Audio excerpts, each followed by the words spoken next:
Riverside. Good morning, Mr. White. Good morning, Mrs. Angel. How are you today? I'm living the dream because we have our first international guest, and he's an absolute superstar. We're joining us, Dr. David Franklin, all the way from Boise, Idaho. Hey, David, how are you? I'm doing wonderful. How are you doing? Oh, my goodness. We're excited to talk about your story. Absolutely. We're going to kick straight into it. I'm going to talk to everybody about your alumni. So, Dr. David Franklin is alumni from Egremont. I should have asked this beforehand. How do I pronounce it? Egremont. Not too many people are going to know it either way. So No, excellent. So it's obviously a primary and secondary school. So I went to Egremont for both primary and secondary school. He's a very learned man, is our Dr. David Franklin. He is an award-winning school administrator, education professor, curriculum designer, and presenter. He has a doctorate in education leadership from California State University, East Bay. He has a master's degree in education technology from National University and holds a Bachelor of Arts in music from the University of California, San Diego. So talk to us a bit more about the rest of his life, please, Whitey. Dr. Franklin is an education consultant and a professor of education for Colorado State University. He's also a Mazzano Research Fellow, trained in high reliability schools, instructional rounds, collaborative teams, and PLCs, and has worked with educators and schools across the world. Dr. Franklin is CEO of the Principal's Desk, which has over 227,000 followers. So one or two more than we have. Just a few. Just a couple. Yep. And Dr. Franklin has presented at national and international education conferences and is a sought-after presenter in the area of academic intervention, school leadership, creating a shared vision, creating common assessments, and data analysis. Welcome, David. Thank you very much for coming on. Oh, well, thank you so much for having me. So we were just talking off air about all of that presenting that he has done. He has not yet set foot on Australian soil. And we need to change that for Dr. David Franklin. We really do. Yeah, let's make something happen. I would love to come down. Come down and visit and just be there. I've wanted to come for so long, and so feel like this next year or so that's going to be my time. So I totally believe it as well. Good.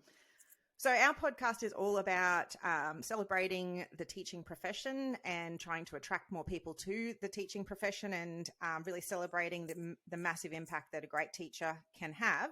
So tell us, who is a teacher that has positively impacted your life? Wow, this is a fantastic question. And I've had some amazing teachers in my life. I've had some not so amazing teachers in my life, but I was really lucky because my mom was a teacher for 34 years, and she taught second grade before I was born. And after I was born, her first day back at work was my first day of kindergarten. And so she went and taught preschool, nursery school for 30 years. She was the person who helped me set up my first classroom. She came down and helped me put my posters up and told me, what to do with just told me how to do everything. We learn so much, but yet so little when we go through our teacher prep programs. I learned everything from my mom. And so, when I became an administrator, I would ask her all sorts of questions too. And she had her answers, and we didn't agree on everything. We had some debates over the years, which was fun.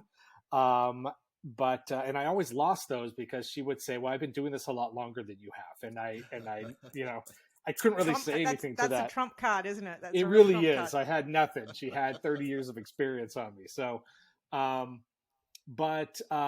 she was the type of educator where we would walk down the street and people would recognize her because she had been doing this for so long. And over time, she had the second generation in families come in. And so just, if I had to zero in on just, pick one person, it'd 100% be my mom. That's beautiful.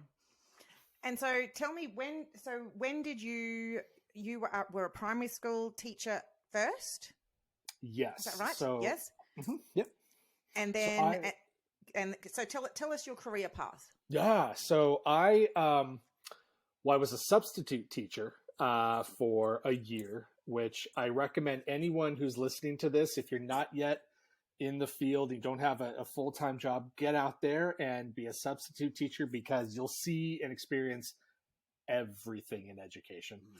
So I did that for a year, and then I was a music teacher for 5 years total. So I taught, it's middle school here in the States, so it's ages around 11 to 14.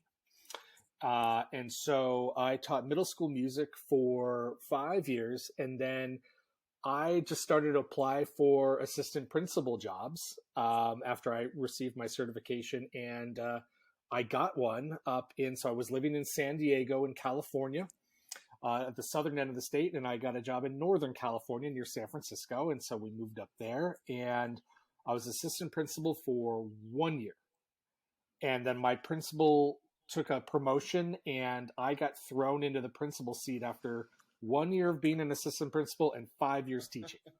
Oh my goodness. And I made every mistake like known to man. Like I did everything wrong so that I could do everything right. So I had to fail many, many times. I got yelled at more times than I'd like to admit, but it made me a better educator. And so I ran 2 schools, a primary school and a secondary school. And then I left from that to go into higher education. So I worked at the university level for a number of years before going into consulting.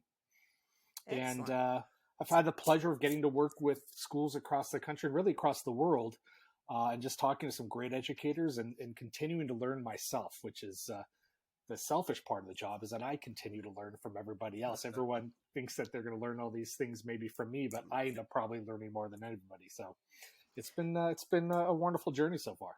And so what made you want to step into that administrator role? So you're in the classroom, and what enticed you to that administrator role? You know, when you ask me who was, the educator that most influenced you, like I said, I had some great teachers. I had some not so great teachers and not so great experiences growing up. I was not the kid who really loved school. I was not that kid. I did well, but I wasn't like super excited about going to school every day.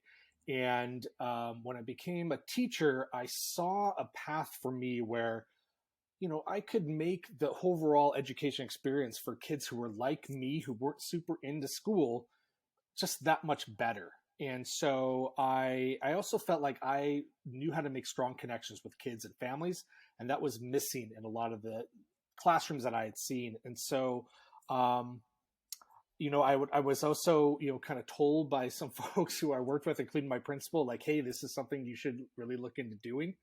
And I didn't know what I was doing. And so when I got into it, I remember just being terrified for like 2 years, going, I don't know what I'm doing. Huge imposter syndrome. Like I was waiting to be found out, like David doesn't know what he's doing. I think I covered it up really, really well, but I also admitted all my mistakes too. But, over time, I wanted to, I think, influence the education system.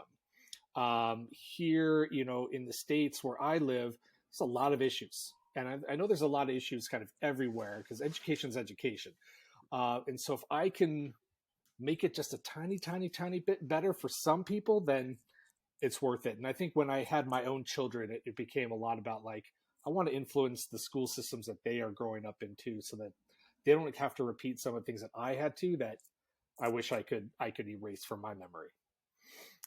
Yeah, I love it. I couldn't agree more. I think that's definitely what made me, because lots of people ask me as a principal, did you want to be a principal right from the very start? And the answer was absolutely not. I just wanted to teach. I love teaching, and I got into it for teaching, not for anything more. But as you go along, and sometimes you're inspired by somebody great, and you want to do their role, and sometimes you're inspired by less greatness, and you want to go in and you want to influence and persuade people and actually change the system.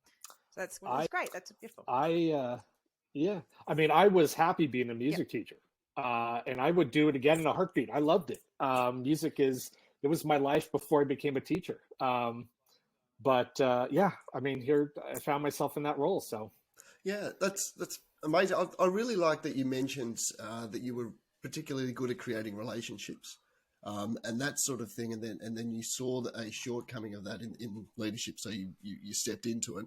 Um, how important is relationship building, and how can we get more of that into leadership in our schools?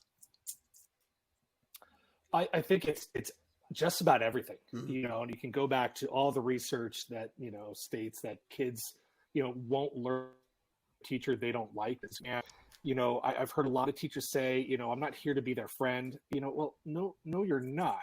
But at the same time, you are there to inspire them, and creating those relationships really helps. Now, when I got into teaching, I looked a lot different than I do now. So I was a musician. I was a guitar player. I played in a band, in a hard rock band in the 90s, long hair, earrings. I had to dress super professionally at work, because if I didn't, I really looked a little on the scary side. But there were the kids that wore like the heavy metal shirts and you wore all black that I connected with, because I knew those bands, and they always looked at me like, that band? I'm like, yeah. And I saw them last year in concert. Did you?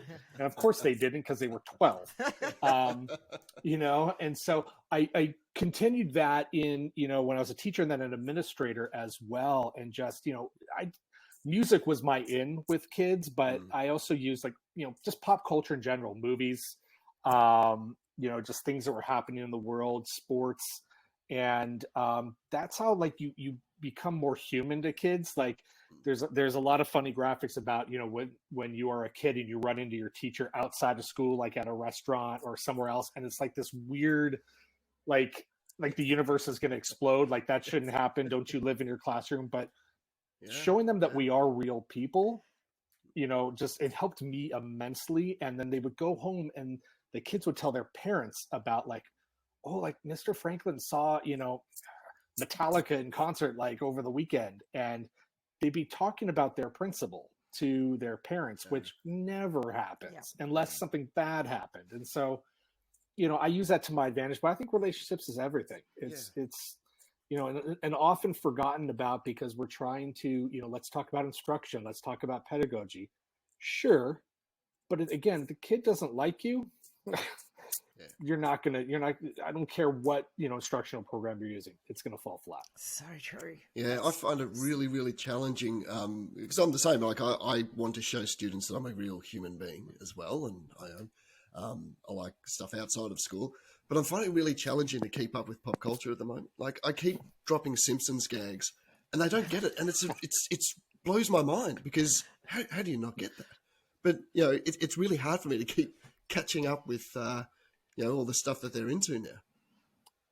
Oh, it's very hard. I learn a lot from my own children, as far as the music and TV shows. 20 years ago, there was no Netflix or Hulu.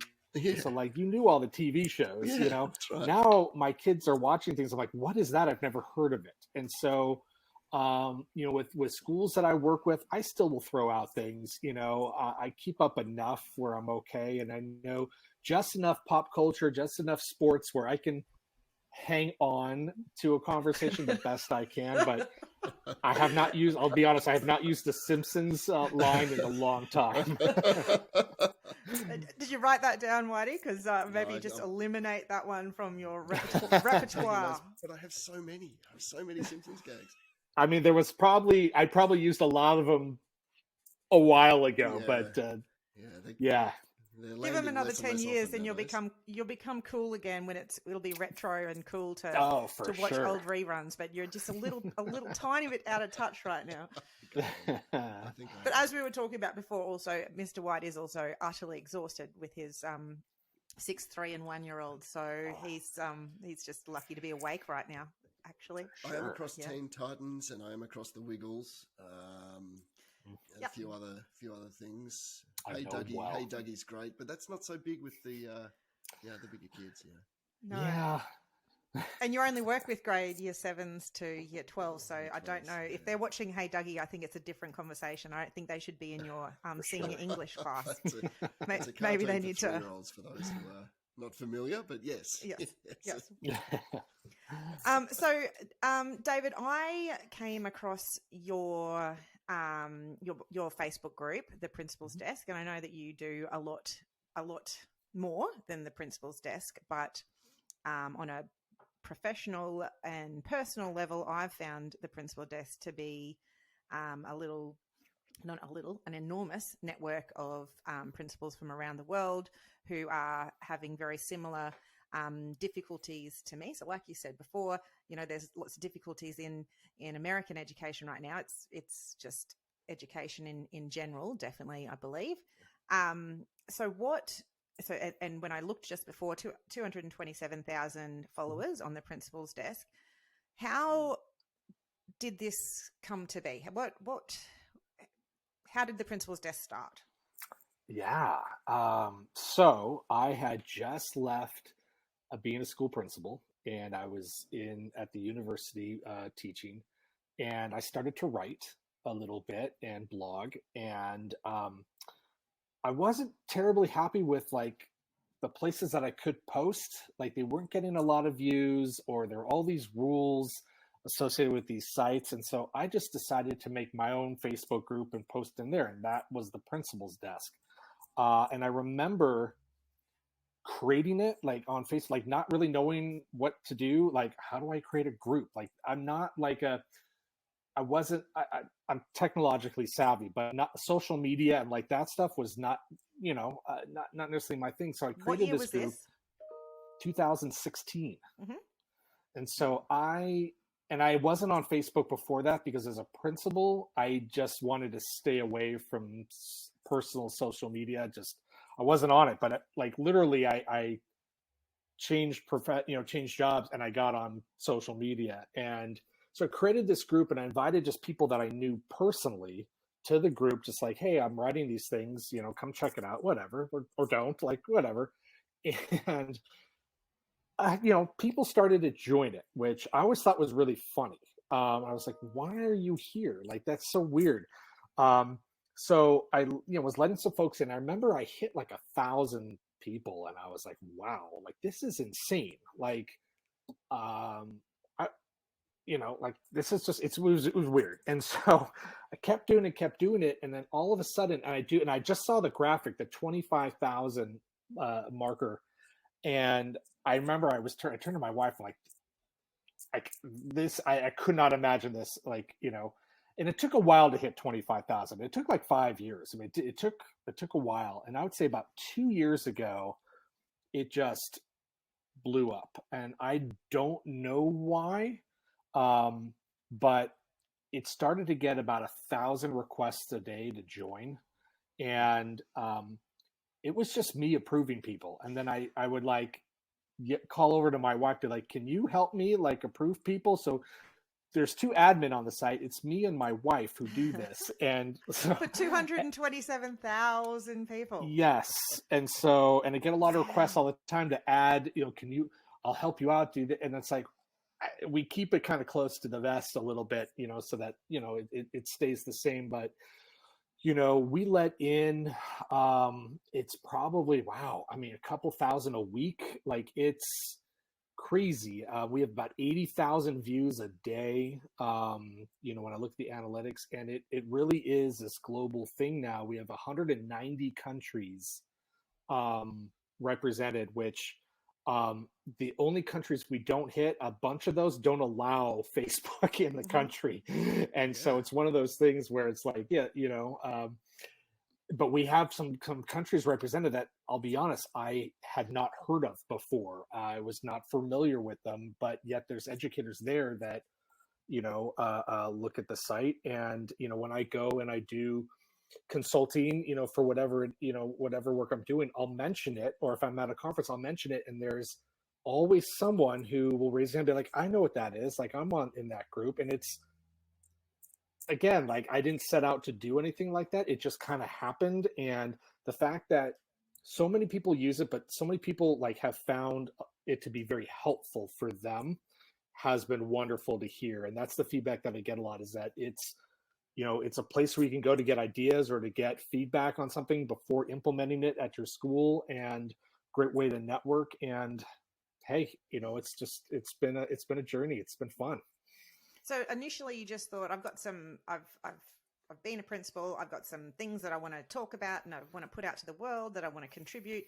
So that's how it started. That's how it started. I look back at those original posts from me, and they're not good. Like, I look back and really, like, I thought that, like, they're not good. But at some point it struck a nerve with people. And I don't think it was my post. I just think it was the generation of this community that people wanted to be a part of. Not because of me, but because of everybody, that collective. And like I said, 190 countries, 227,000 people, 7-8 years later, and still going super strong. It's very, very, very cool. And it does just keep on getting bigger and bigger. And you're right. So some people are just putting questions out there. How do this is something that's happening to me right now. Can you help? Some people are thinking about implementing something in the future. Has anybody got some ideas about how to implement this? Some people say, "Hey, I just landed this job," a bit like David talked about before. I've just stumbled into this position. Help me out. What are my definite do's and do nots? And some people also go on there just to also put it out there about their terrible day. And it's nice to see a community rally around them that about kind of putting them back together and sending them back, slapping them on the butt and sending them back out into the rabble, which is nice. Well, it's, there's something that I say a lot to new principals, and it's actually in the quotes in my book that's going to come out in November. But it's, when you become a principal, and I tell people this, look behind you, who in your office, like who's there? And the answer is nobody's. I'm in my office by myself. I'm like, that's what it's like sometimes to be a principal. And when you are a school leader, there are times when you can't vent or ask questions to people because you're supposed to know everything, and you don't want to seem like you don't. So a lot of people go on the principal's desk and ask questions, and they say this, like, I can't ask this in my own building. I'm going to ask it here. And again, like, I made every mistake because I did ask those questions to the people I was in front of, because it was, early 2000s. And so it's provided that help and support, which again, 50 posts in a couple minutes, responses back to people's questions. And it's really nice to see that. It's nice when you don't have to, even though you probably started it to have a platform for your own voice. Now you don't have to be, you've surrounded yourself with people equally as smart as you and probably respectfully smarter than you out there, which is the people I like to surround myself around. That's why Whitey's here. For sure. Yeah. And just knowing that they've kind of got each other, that's nice that you can sleep and they're going to kind of take care of each other. There are a few folks, I won't say their names because I don't know. They're in the group, but I don't want to publicly say anything, but there are a few folks that are within the group that are, I will say, major players in the education, game, with the books they've written, the speaking engagements they have. These are people that I definitely look up to. They are in the group, and I'll see them answer questions like, I am not touching it. Like, they got and it's like, and mic drop. There you go. Yeah. And there's nothing, don't tag me. No one tagged me on there and be like, David, what do you think? Like I what he said, or what she said over there. Like, I don't, and so, no, it has nothing to do with me, which is amazing. It's the community, and, it's that old kind of saying where the smartest person in the room is the room itself. And it's that collective knowledge that I think is super helpful to people. Yeah, what a great Couldn't support. Agree more. And the one thing I learned through life is every time I see the next level up or someone achieving higher than me, I think, well, they know so much more than me. They have so much more experience and background knowledge, and they might, but I always assume that equals confidence and that equals knowing exactly what to do all the time. And it's never the case, is it? every single stage you're at, you've always got that doubt. You've always got that need for that support network there.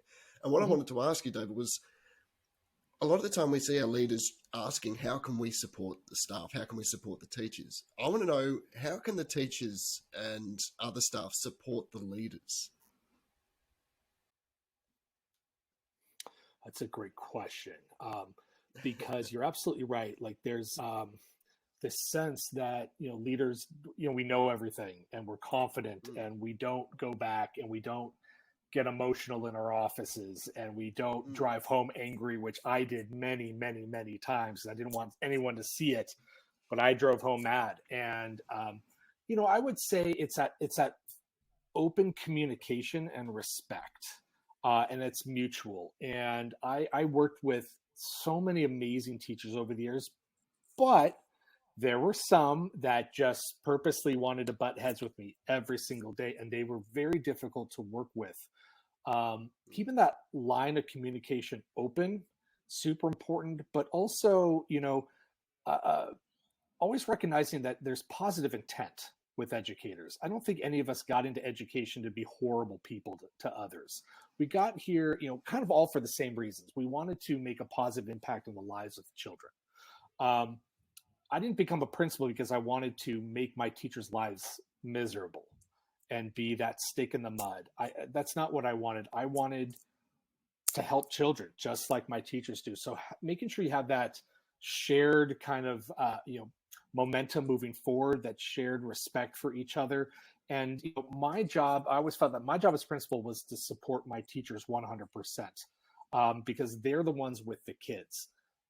On the flip side of that, though, I could help make their lives better if they were, if they told me, this is what we need, and this is what, this is how you can help us, or, hey, great job with this too. We really appreciate it, because that goes back and forth. Because again, you turn around, there's no one there as a principal. There's no one you can be like, I had a horrible day. I had to call my wife on the phone and be like, I'm having a horrible day, and she doesn't need to hear that, and so, again, have that mutual respect, that open communication, that goes both ways. Yeah, I agree. That's beautiful. Because you don't know how to help somebody if they don't tell you. And so, making sure don't sit on it. If something's really making your life difficult, your principal does actually want to know that, because they don't want your life to be difficult. Because if your life is super difficult, that's going to impact the kids. And our shared alignment is about we care about the kids. Yep. Yeah, the shared 100%. goal. Absolutely. Yeah. No, I like that. Thank you for answering that. So, David, I would love to know. So we talk about some things here on the show. We talk about magical moments. We talk about, we ask our teachers to share, to call in and send in their magical moment from that week or from their career so far, when that you've really impacted a kid or a teacher, and you get to swagger out of, rather than crawl out of your office. You kind of swagger out of your classroom or out of your office going, yeah, I changed lives today. So is there a magical moment that kind of stands out to you from either your teaching or your principalship or recently? Yeah. I have a couple, for sure, over the years. I'll talk about one here. So when I was, my first school that I was a principal at was in a tough neighborhood. I had some kids at my school that were going through some really, really tough situations at home. This was a lower income neighborhood, a lot of immigrant families from Mexico and other, Central American countries. So a lot of poverty. There were gang issues around my school as well. And I had many kids that unfortunately fell into this, but one in particular, he was just a thorn in my side for 3 straight years. He got in trouble a lot. He was very disrespectful to teachers in the classroom. He would get into fights. He would throw up gang symbols, which will get you into trouble immediately at my school. And his mom was not super helpful either. She usually defended her kid. And so her and I would get into arguments, and she would end up at the district office complaining about me. We've all been there with some of these families. But I kind of stayed the course with this family, and I always let them know, like, hey, like I'm doing these things because I want to see your son graduate from high school one day. I want to see him go to college one day. Otherwise, the path that he's going on, there's only one way he's going, and that's unfortunately 6 feet below. He ended up leaving my school at the end of 8th grade, which is middle school here in the United States, and going off to high school. And it's a different district, so I lost touch with him. But I heard he dropped out, and that's all that I heard for a while. I got an email a few years later from the family saying that he was back enrolled and he was going to be graduating high school at the end of that year, and that he'd basically straightened himself out and he was going to be enrolling in college the next year. And it was a kind of a thank you note to me, which I was very clear to let them know, like, I was one piece of that puzzle. We had an amazing teamwork with the family, but they said thank you for not basically giving up on us. And so that's one of those like ring the bell moments, like, oh, this is why I do this for a living. It's not to not to get yelled at. It's not to just deal with discipline all day long. It's those moments where you're like, a decision was made by this family to either turn right or turn left, and they turned the right way. And if I had a little bit of a piece of that decision, then hey, you know what, I'll hang my hat on that and feel good about that and pat myself on the back and say good job. It's one of those moments, because he was headed for some very, very bad times, and unfortunately at that school we lost kids. I went to funerals. Even after the fact, I found out that kids were killed after the fact, after I had left. And he's one where I'm like, you know what? I hope he's somewhere, and this is many years ago now, I hope he's college, got his college degree and family and a career. And, he's going to do the same thing I did with his kids, make sure they're going to be successful and not give up on them. So, yeah. It's beautiful. Yeah. Nice work, David. And it really is goosebump moments. And we know as a principal, at the end of the year, it's so great to see the kids, there's a gifts for the teachers, and lots of thank you notes to the teachers because of that relationship that we talked about right from the start, that they nurture all year, and the transformation that you can see in a kid in a year. And as a principal, you're also doing the hard yards, not always getting to have all of those bright moments with the kids. You're really usually dealing with parents and students at their darkest moment, and the most difficult, and with the most emotion involved. And so I'm certain that there's lots of other families that you've probably had a big impact on, that they didn't sit down and write an email to, but that receiving that email is kind of a token of all of those hard conversations that you've had. Yeah, well, thank you. I hope there are others that remember the good things. I know that there are others that don't feel that way, unfortunately, but that's also a part of the job too, and that is. What are you going to do? Exactly. Yeah. You're gonna come back into work the next day. That's what you're gonna do. That's the most important thing that you can do. Yeah. Awesome. I want to also ask, and this is putting you on the spot a bit. So we also talk about teaching tales. So you've had a pretty spectacular career. So the teaching tales for us are those stories that only teachers can tell. Because that's why people invite us to barbecues and parties, because teachers tell great stories about the mad things that happen at school, because teenagers and small children say the craziest things and do the strangest things. So do you have a teaching tale at all that springs to mind? That's your go-to party story? I mean, just one? I mean, there's the...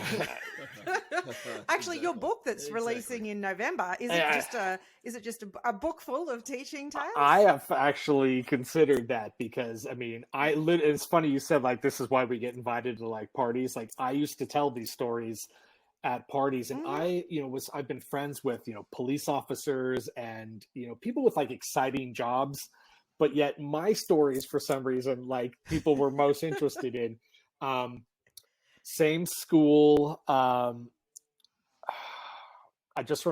can picture her face and I can remember her name now. I haven't thought about her in a long time. A young lady who just pushed everyone's buttons, ended up in my office all the time.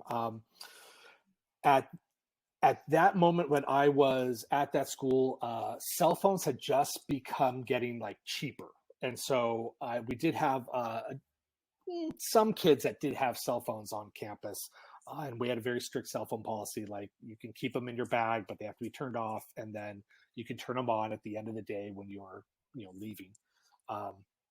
And so this young lady had her phone confiscated. I don't know how many times. And so my rule was, I'm going to keep it to the end of the day. And then your parent has to come and pick it up from my office. And if your parent doesn't come for a week, then I keep it for a week. But I'm not giving it back to the child. And so it took this mom a couple days, and she did not like me. This mom really didn't like me. And so I brought her in my office and she said, you don't have a right to like take my child's phone and this and that. And I said, well, no, I do. It's in our rules here. And I'm not keeping it. I'm going to hand it back to you, but you had to come in. And, she said, well, how do you know that's my daughter's phone? And I'm like, we took it from her. She's like, I don't know. I don't recognize that phone. I don't think you took it from her. And so, on your cell phone, you can see the number of the actual phone. And so I was like, okay, I'm going to call the phone and I'm going to see whose voice is on the voicemail. Call it up. And it's, of course, her daughter's phone. But somehow she had used a friend's cell phone throughout the day to change her outgoing message. And so her outgoing message, instead of saying, hi, this is so-and-so, leave a message or whatever, she changed to, hi, this is so-and-so. Mr. Franklin confiscated my phone, so don't leave a message. But I edited it because she didn't say Mr. Franklin. She said something else that I won't say on your podcast.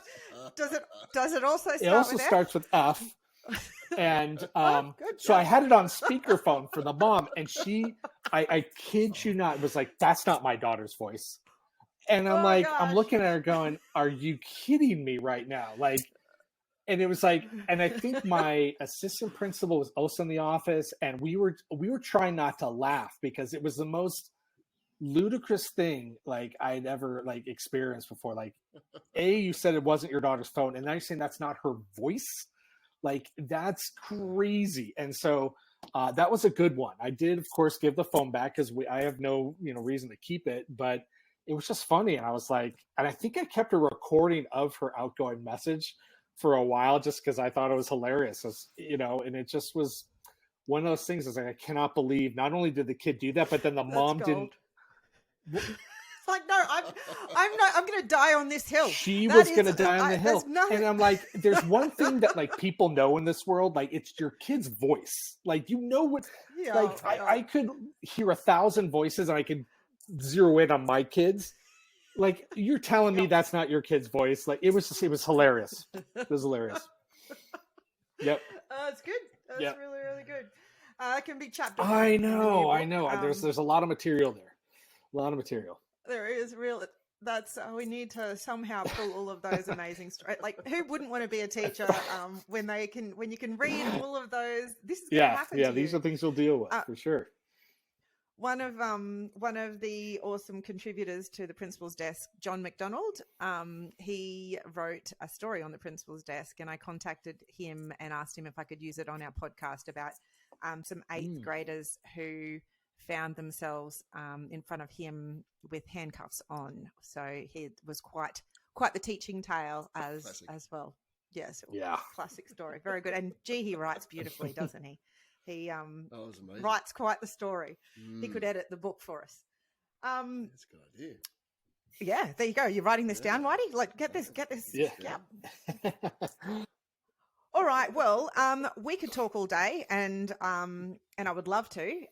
Maybe we'll talk to you again once your book comes out in November, and we can hear a bit more about that. Would be very cool. Or maybe we'll just talk in person when you find yourself presenting. I in would love to. Australia. I would love to.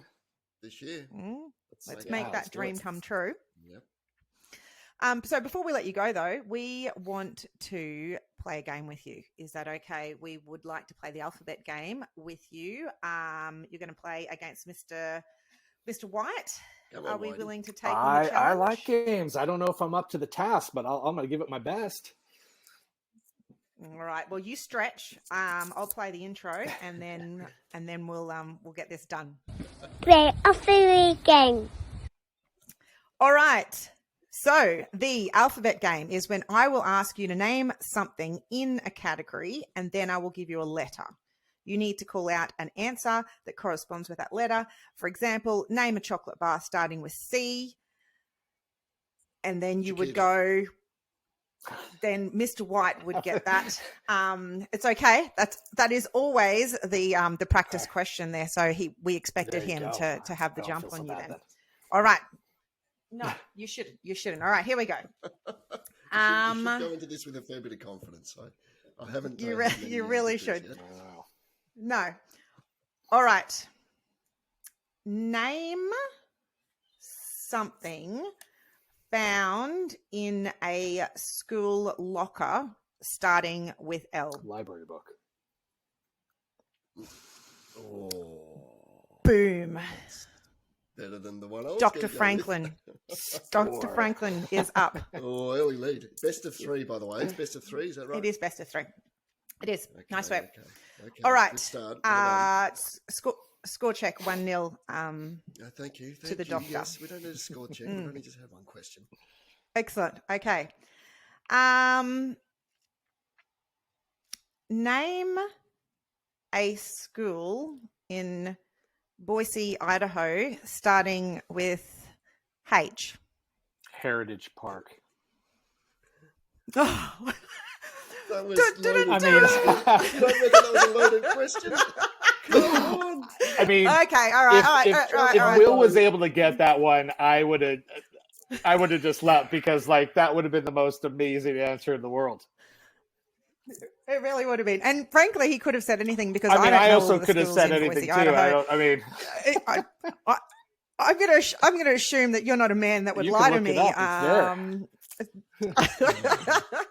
I will afterwards. I'm certain that Will. Yeah, Whitey will definitely be looking that up. Of course I will. Lodge a protest. Nice work. All right. Well, that's yet another win to well done. Our guests, and yeah, I think that is Mr. White is still yet to get on the scoreboard at any stage, which is awkward. I'm warming into it. You are. All right. Well, before we go, can you tell us a little bit more about your book, a little bit more to our listeners to say how they can connect with you and your work, or how they can connect with you to get you over to Australia to present at one of our conferences? So, yes, make it happen. I do have a book coming out. It's the first book that I've written on my own. I've been a contributor to a few books over the years, but this book that's coming out is called Advice from the Principal's Desk, and it is written for new administrators. And it's going to take you through 5 categories or 5 pillars of things that you just need to focus on. There's a lot of books out there that say, here's 30 things, here's 100 things. 5 things. So it's digestible. So it's instruction. I like it. It's just overall leadership, it's attendance, it's culture, and it's community. And those 5 things, focus on those. I call it Tales from the Principal's Desk. So there is a story that I also add in there, but these are things that worked for me. And as much as I do joke about it, and I did make every mistake known to man, I also left both schools. And they were award-winning schools by the time I left them because of just the amazing work that we collectively did. And my job was just to bring everybody together is what it was. And so we focus on those 5 things. So that will be released in November, as long as we stay on track. The manuscript has been submitted, And so now it's editing and publishing and Oh, everything. good. So November. If you want to get a hold of me, a couple different ways you can do it. If you are a member of the Principal's Desk Facebook group, you can DM me there, or you can always just email me at david@theprincipalsdesk.org. That's my direct email. Come to me. I would love to come visit Australia and do maybe a little bit of a tour of some sorts there, hit a couple spots, and spend some time down there. So I am willing to travel. I would love to come down there.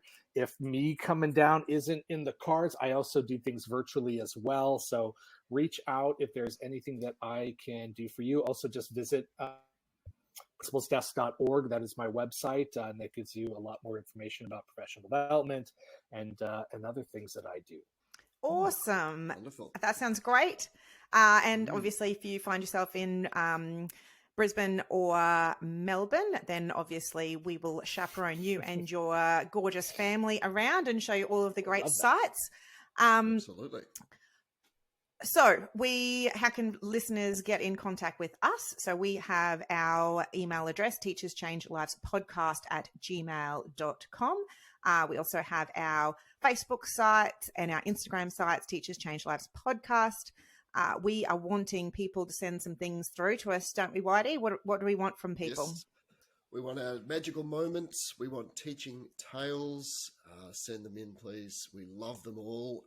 And also reviews. Leave us a review. We love hearing what you think of us. Thanks. Beautiful. Love it. All right. So thank you again, Dr. David Franklin. You have been an absolute delight, and we definitely need to do a part 2. We'll plan that after the book is released, and you can tell us some of those stories from the books. If we don't see you face to face beforehand at a conference coming to Australian shores. That would be wonderful. Thank you so much for having me. It's been a pleasure. Awesome. All right. Well, thank you to all the teachers out there, the teachers who are people who are about to become teachers, people who love teachers, parents of teachers, students who have been taught by teachers, or people who've just had teachers before. They're all the people joining our podcast. It's great for you to swing by, and we will see everybody next week. Mm-hmm. See Mr. White. See you, Dr. Franklin. See you later. Bye. Bye. Powered by Riverside.